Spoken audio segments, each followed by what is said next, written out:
Nice. That was awesome. Yeah, that was cool. Welcome back. Yeah, what's Not up? you, the people. I'm sorry, Hey, guys. but also welcome, Betsy. This is episode, I believe, 9. It's going to be of Licks and Tricks. I have Betsy on from Wildly Yonder. I don't know your last name. What's your last name? Schmeler. Schmeler. Betsy Schmeler. It's kind of weird. Yeah. It works, though. Yeah. But thank you so much for coming. Yeah, I'm excited to be here. Mm-hmm. Wildly Yonder is about to shoot. Yeah, it's pretty dope. Yeah. I like this setup a lot. Thank you very much. JJ does a good job of cleaning this room. He makes it... Good job. It looks sweet. Yeah, he makes it very pretty. Yeah. So we were just playing a little Hendrix style kind of thing. Mm-hmm. It sounded like you were working with some funky notes. Okay, yeah. What kind of notes were you working with? Like a little out of the norm. Of course, there's always the minor pentatonic. Oh, we know it well here on But Licks and Tricks. there's also the modes. Mm-hmm. What kind of modes were you working with? I mean, if you are in E minor, Uh-huh. you can go to A mixolydian. Ooh. That's a fun time. Mixolydian, for people who don't know, is the major scale with the flat 7th. Yeah, so... Nice.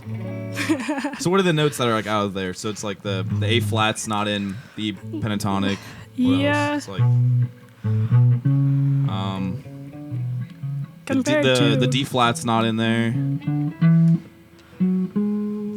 This note's not in there. What is this? A flat also not in there. A. Yeah, it's just like some like out of the range notes. Yeah, and then whenever you get into like the higher intervals, it can get cooler. Yeah. A little bit more tasty. A little more tasty. We're always looking for Yeah. tasty. So do you do that on stuff like when you're using like dominant 7th chords when you're playing or something like that? Yeah. I mean, of course, like when everybody's starting, they really stick to the pentatonic scale, and there's nothing wrong with that. Mm-hmm. But like once you know your modes, you can do so much. Yeah. Like everything is connected. Mm-hmm. Do you want to elaborate more on how everything is connected? So have any- like the E minor, E Dorian Uh-huh. is the same as D major. So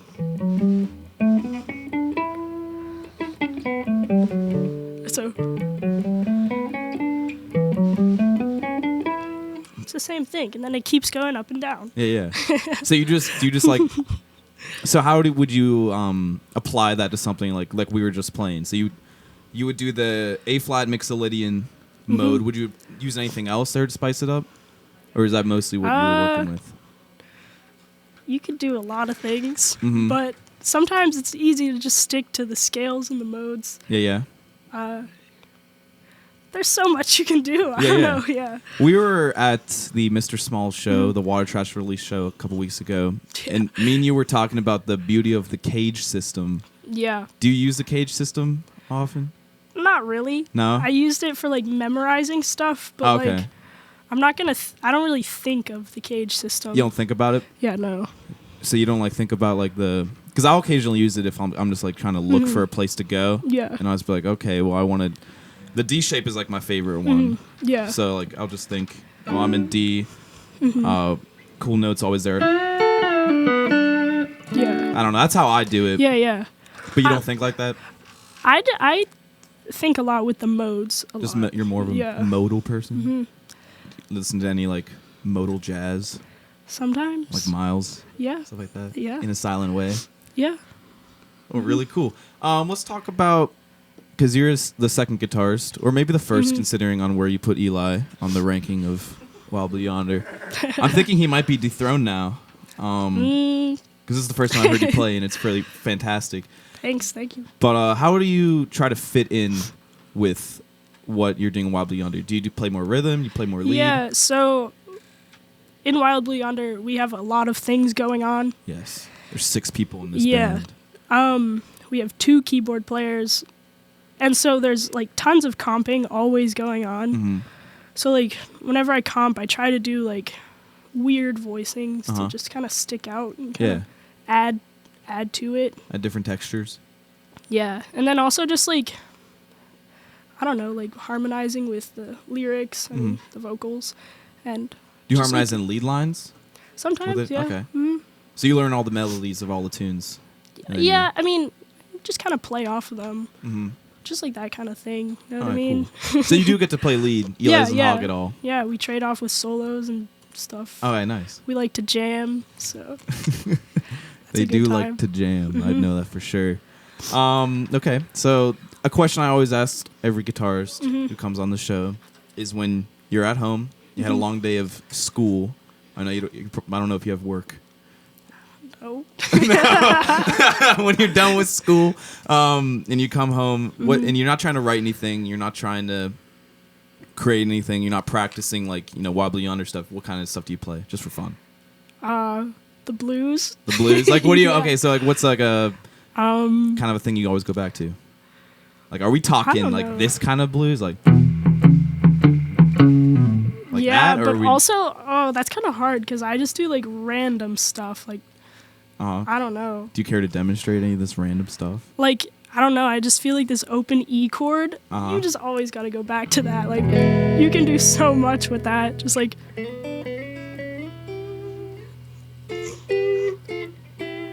I don't know. Yeah. You could just jam over like that chord for so long. Do you do stuff like where you hold it out and then like you let the E go or something?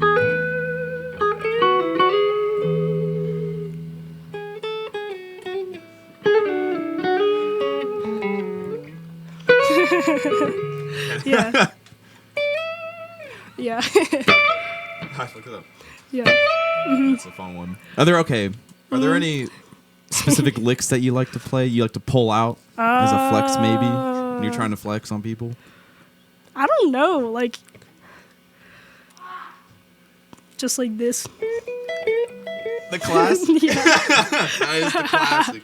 I think we mentioned this lick before, but this is like the simpler version. You can get it like really fast a lot of times, but you bend, say you're an E, bend up.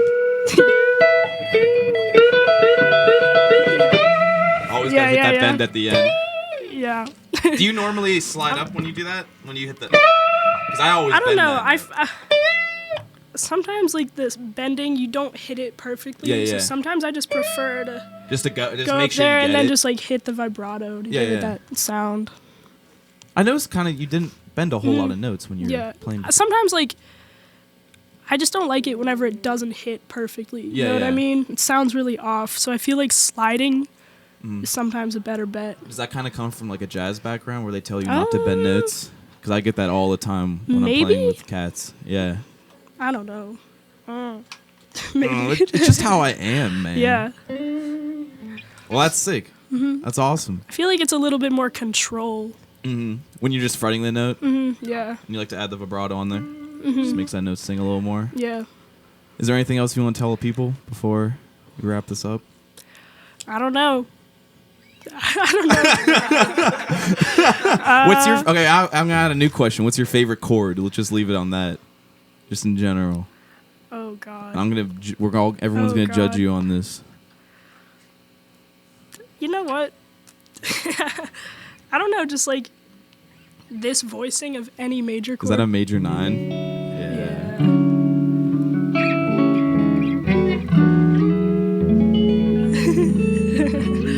Yeah, those are really pretty. You could just make shoegaze with that. Yeah. It's just like, that's awesome. Oh, just real quick, I want to break it down for the people. That's because that's a fun chord. But if you're playing a D major 9, you hit 5th fret with like your middle finger, go up, down 1 fret, up a string, up 2 frets, up a string, and then same fret as your middle finger on the B string. And you can... Oh, you're playing... Oh, look at you doing a little different voicing on it. Oh, that's just a major 7 you're playing. Yeah. Just that's literally the scale. Know your modes. Do you ever do like arpeggios with that? Yeah. Do you like... Oh, that's a fun one. Just like sweep picking that. Like, I can't do it right now. Like, do you want to teach me how to sweep?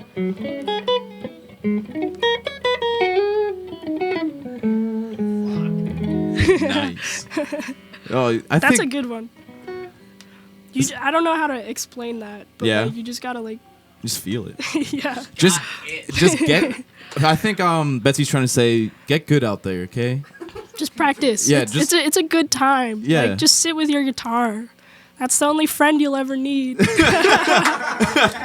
That's great. Yeah. I've always said it's better to play than not to play always. Oh, yeah. Like, Yeah. people were like, my practice schedule is dumb. I don't really work on anything. It's better just, if you're going to fuck around, just fuck around then and have a good time.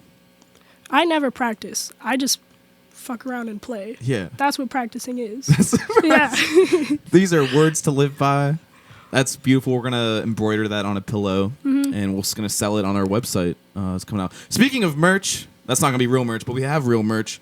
I'm wearing a Steel City. It's on the other side. I'm wearing a Steel City Death Club shirt. Check the back out. Bam. You can buy those at any show where a Steel City Death Club band is playing. Hopefully they bring their shirts and you can buy them. Are they $10 or $15? They're whatever. They might be 10. They might be 15. Depends how much we like you. But yeah, come out to the show. Buy a T-shirt. Thank you so much to Betsy for coming I had on. a great time. Yeah, showing these hot fun. licks. Sweet. Yeah, and you can learn something else from her style too. So kids, take notes. But thank you again for coming on. Thanks for having This me. has been Licks and Tricks. I'm Ethan Mackowick. Peace out. See you. Yeah. Dude, that was really good.